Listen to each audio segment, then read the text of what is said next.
Hey guys, it's Justin with Texas Bushcraft. We're out at the island today. You may notice in the video that I'm soaked.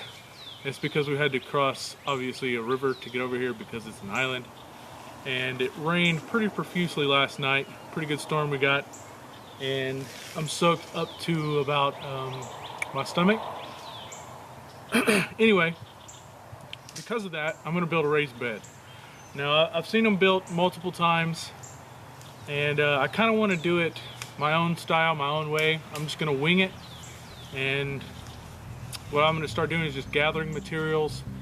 And I'll kind of let you guys know what I'm doing as I'm doing it, because you're going to be following along with me.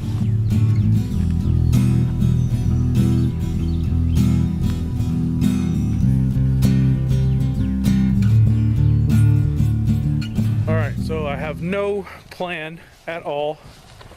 And well, I've got an idea. I don't have much of a plan though. So I want to use minimal amount of cordage. I don't want to use tripods as the support. And other than that, I mean, the sky's the limit. I'm going to try to not use anything standing. Now, most of this stuff out here is Chinaberry. It's an invasive species out here. So it's free game. If you wanted to, you could cut it down with no repercussions. But also, don't want to cut anything down, because this is kind of where my personal spot where I like to go. And I'd like to keep as much resources out here as possible. Just kind of conserve as much as I can, regardless if it's invasive or not.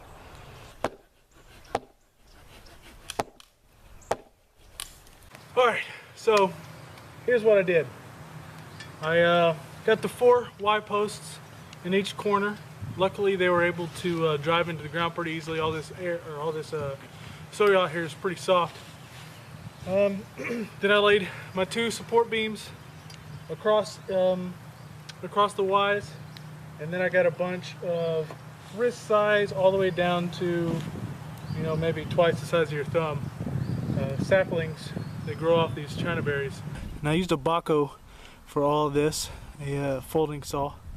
As you can tell, when it gets down towards the feet, it's kind of raggedy, only because there's no point in making it nice and solid like the rest, only because it's not needed. My feet don't need to be perfectly flat for me to be comfortable. So I'm pretty much going to sleep on it as it is. This is going to be how I sleep tonight, with maybe a drum liner and definitely a wool blanket underneath me. It's only supposed to get maybe 55 tonight. I got my my wool blanket, and I've got a patrol bag for a sleeping bag tonight. But honestly, I don't think I'll need it. Probably just gonna go wool blanket and, you know, shirt and pants. Just a typical A-frame with a center pitch on the right there. Show you the bed. You can see the Ys.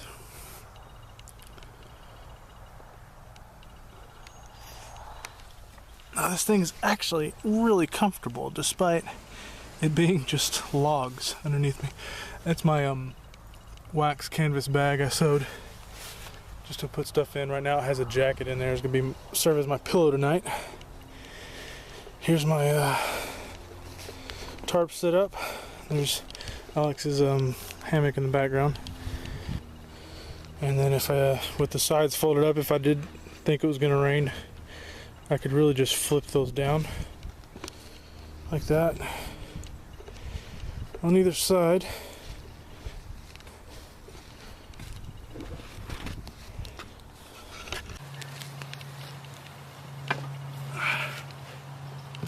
So let's recap real quick what I did.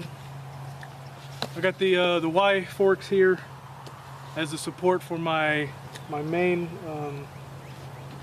long sticks here, and then I've got the support for my back and body, just the small wrist size saplings. The only thing that I really didn't like about this was the fact that I should have pitched or set my bed up to one side of the tree or the other instead of dead center, because that made it to where I could only use an A-frame. I wanted to set it to one. Now that I'm thinking about it, I should have set it to one side because I wanted to do more of a lean-to, and it could have worked, but it would only cover half me, you know, half of my body. So next time I do this, that's how I'll do it. I'll set it up to one side of the tree so I can do a lean-to. Now I'm not upset. I used pretty much only my Bacho. I used my axe really only to give me a good point on my my Y-frame here, my sticks.